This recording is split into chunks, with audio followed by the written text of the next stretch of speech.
Hi, this is Ken and Michelle Bass. And you're listening to the Resilient Parenting Podcast.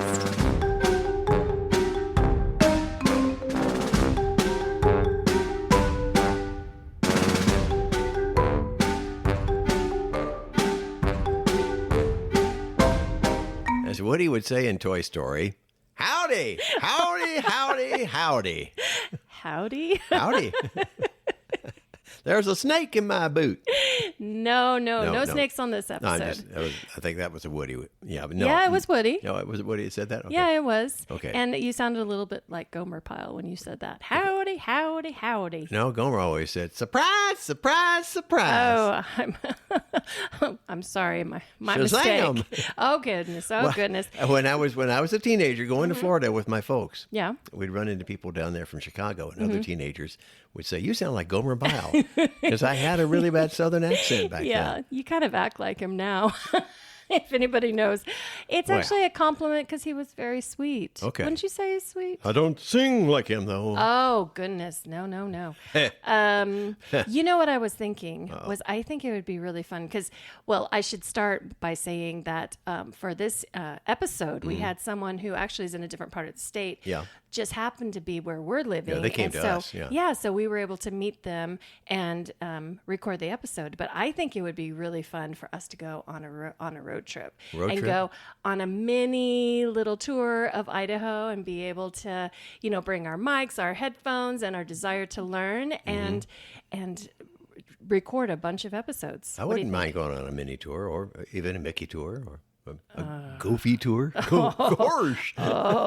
Surprise, surprise, surprise. Okay, this is getting out of hand. Let's go to the episode, shall we?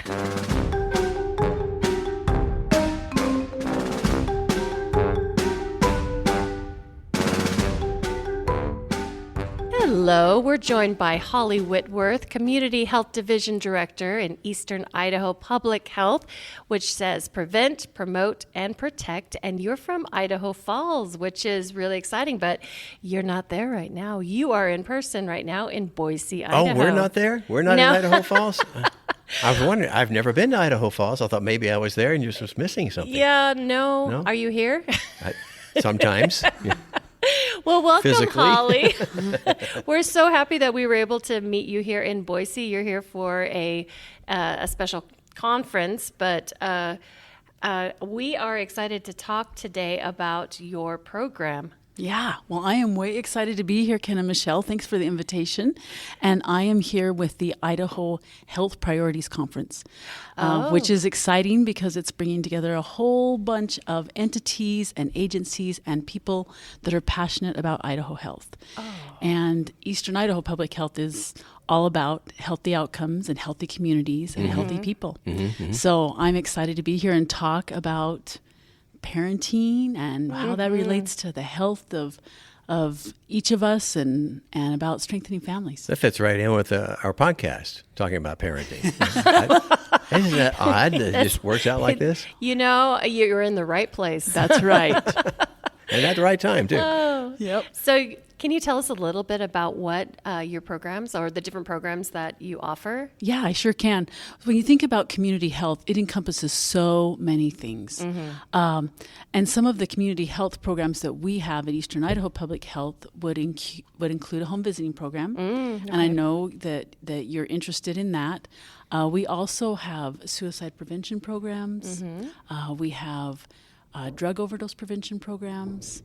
We have things that have to do with the health of senior citizens, a fit and fall-proof class. Yeah. We do tobacco cessation and vape prevention programs. So just looking at the overall health of an individual. That's what community health is all about, making communities a better place. And I know that for us, we focus a lot on caregivers. And when we say, we're saying caregivers, but we're talking about anyone who's in a parenting role. So grandparents, kinship, blended families, single single parent families. I mean, you name it. That's kind of, we're trying to gear our podcast towards all of those. So can you tell us a little bit about what specific programs you have for parenting Yes, children? I can. That's perfect. I love that you're taking that wide lens with families, because every family is a unique family. Every family is individual. And we definitely work with grand families, the grandparents raising grandchildren. I've never heard it called grand families before. I Isn't like that. great? Yeah, I like that. that too. And kinship care, we work a lot with those families. So, yeah, we're open to all of that. The program that we have that's specifically for families is our home visiting program. That's part of a maternal, infant, early childhood home visitation system that is throughout the whole state of Idaho. Right. Every health department is going to have a home visiting program.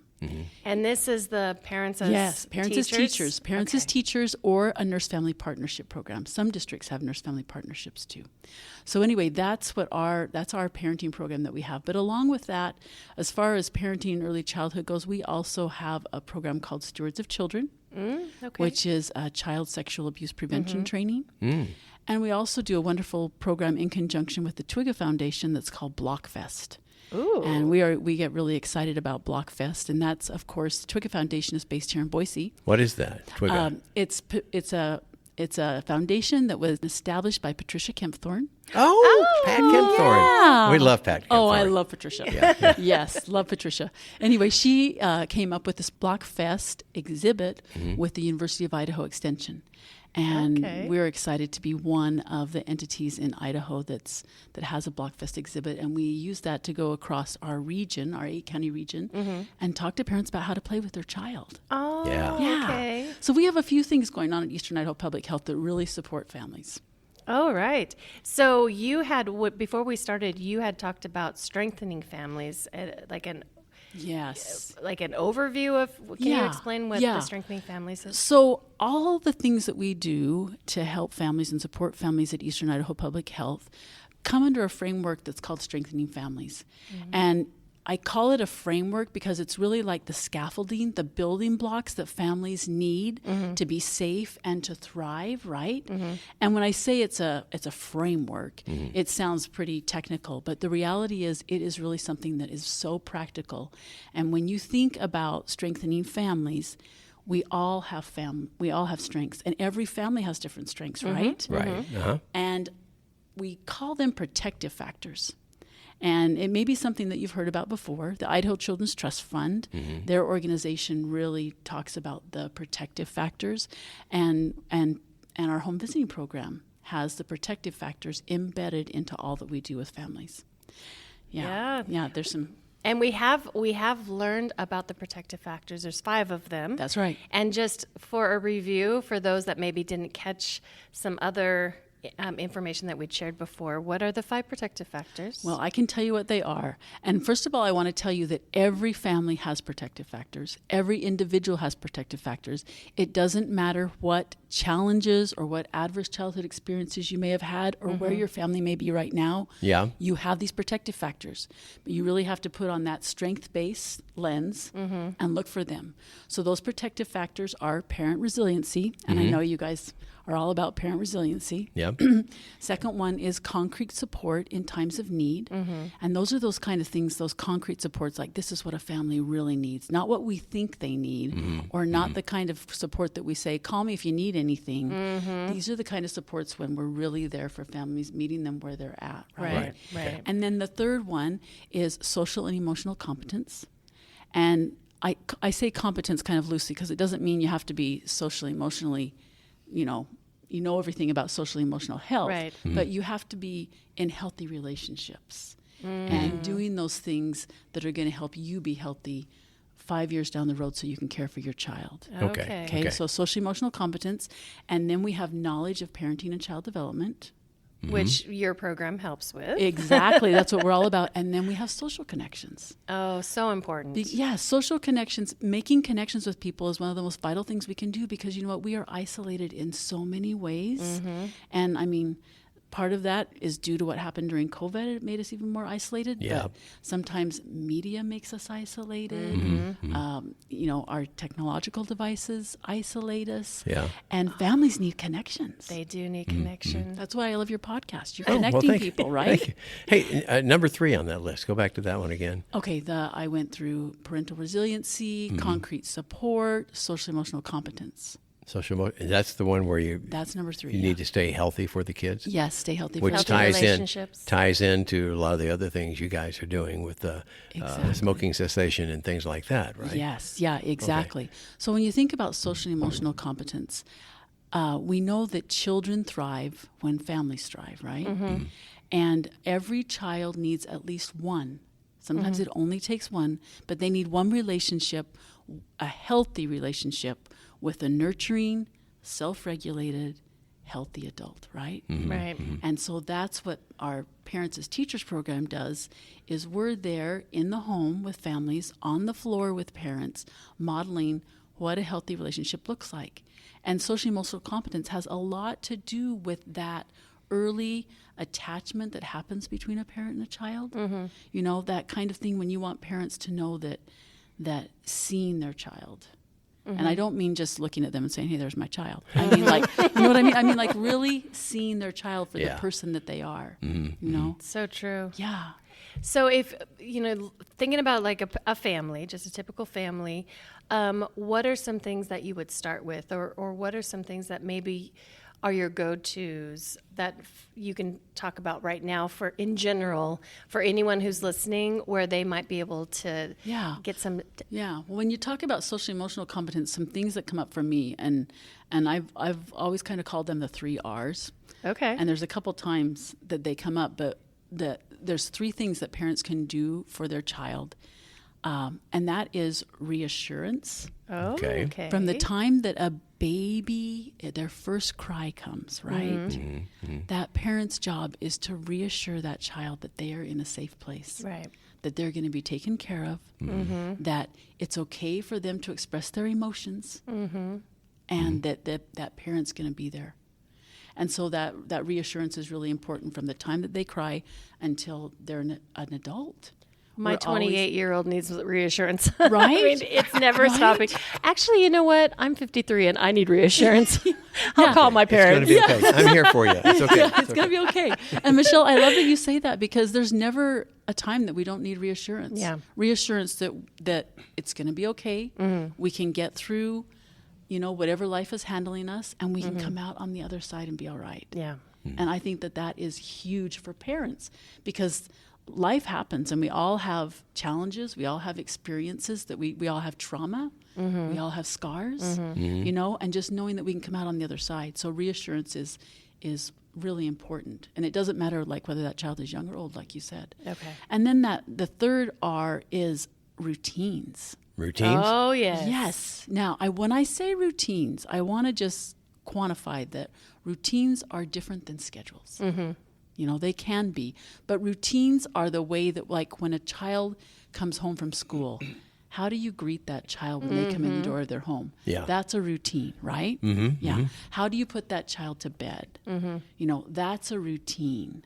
Right. It kind of reminds me of rituals, too. That's exactly. It's more of a ritual, right? It's more of a ritual kind of thing. Yeah, it's more of a ritual. Yeah. You want to create those rituals or those routines that can help a child. They know what to expect. They know what to expect. And also, when you think about it, as a parent, a parent has to deal with so many other things than just being a parent, right? So true. We all do, yeah. They may be managing a job. They may be being a caretaker for an elderly parent. They may be, dealing with their own issues, dealing with an addiction or something that they're trying to get through. Right. And it's really hard sometimes to stay present in being there for their child. Yeah. But those rituals or routines help a parent to do that when things get rough. Okay. Reassurance.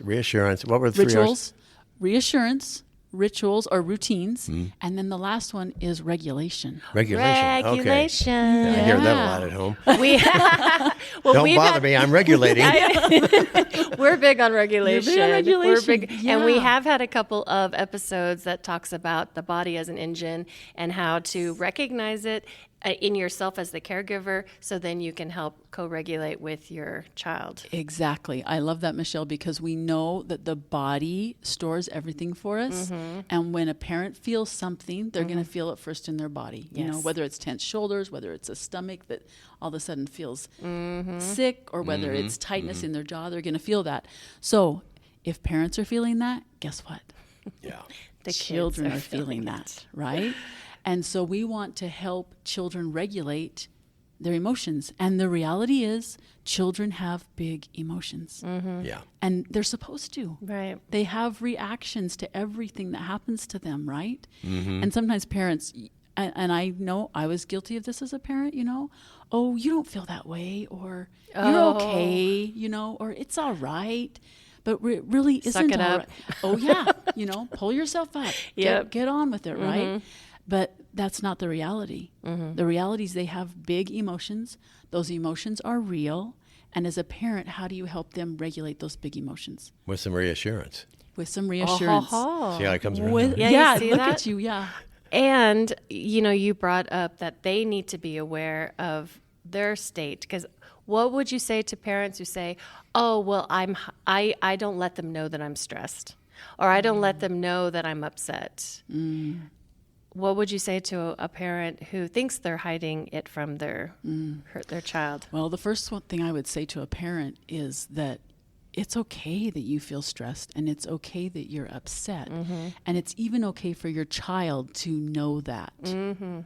Because if not, they're like, they can tell something's wrong. Oh, yeah, they can tell something's wrong. And then a child automatically thinks, is It's it me. Did I do something? But I think children need to know that adults can be stressed and upset, and that everything's still going to be okay. Yes. And they need to watch adults be able to handle that. And it's okay for a parent to say, you know, Mom, I was really upset when that happened, you know, and I just need a minute to think about it and talk about it, and it's going to be okay though, right? Well, I've heard so many stories about kids of divorce who all of a sudden think that they're the reason, that they're guilty. It's all their fault. Exactly. Yeah. And Exactly. that's where they need to be reassured again. Yeah. Reassured. And I would think even more so those rituals or routines that you're talking about are going to be even more important in those situations, because what was their life, normal life, has been just turned upside down.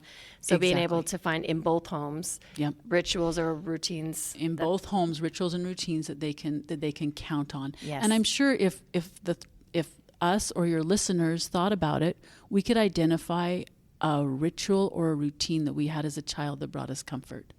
Whether it was a lullaby that someone sang to us, whether it was something that someone said when we came home, whether it was something that we did at mealtime with our family, or something we did every Friday night, you know. I just thought it would. We used to say heavy duty eating, Mom. Yeah. Heavy duty eating.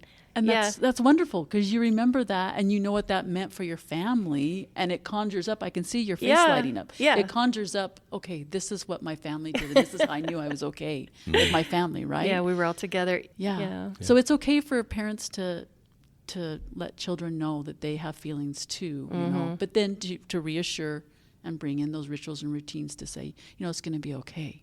Because parents are always going to be kinder, wiser, and stronger for children. And that doesn't mean we let children do whatever they want. And that doesn't mean that you're perfect. That doesn't mean that you're perfect, right? Yeah. But to provide that children the safety that they need to see parents as real too. Within the developmental scope of what the child can understand. Does that make sense? That makes total sense. So, you know, if you're having an issue, you don't necessarily have to tell them all the problems that you're experiencing. In fact, probably shouldn't do that. But maybe say, Mommy had or Daddy had a rough day. I'm just feeling a little like I need a little break. Or we talked about, like, in those moments when everyone is regulated, to have ideas of what you can do when you're not, to help you get back to it. So, hey, you want to go for a walk with me? I need to have some extra energy I need to like let go of because I had a day. Yeah. And let the kids go with you, or, model that for them. Yeah, that's perfect. Because above all, children need to feel nurtured. They need to feel safe. Yes. They need to know that they're cared for, And so, yeah, you have to be cognizant of that when you're sharing, your own feelings and your experiences. Yeah. Yeah. So, I love that. Yeah. So we are going to share some resources in our podcast show notes. Is there anything that folks can look up right now, or resources? You know what? That's an interesting question, because I'm thinking just right off the top of my head. Of course, they can always go to Eastern Idaho Public Health's website and other websites of public health districts to find out more about the parenting programs that are available. Also, the Idaho Children's Trust Fund website has some great things for parents on it. Right? You wanna be there, and then I also think that just a parent sometimes talking to people that they know about what their parenting experiences are is that social connection thing.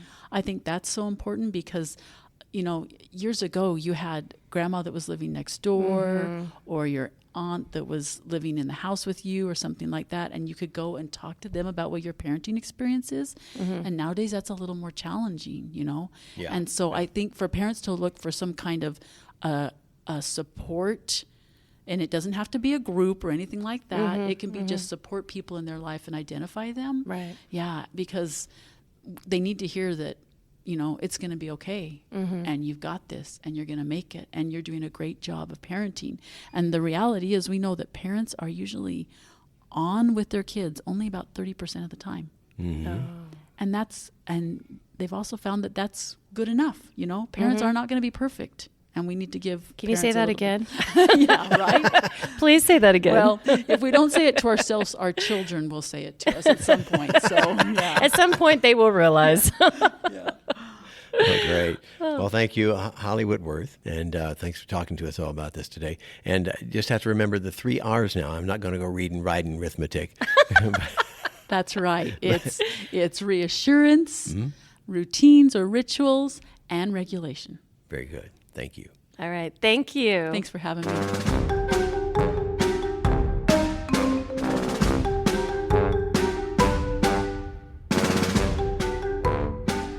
This podcast is brought to you by the Idaho Children's Trust Fund.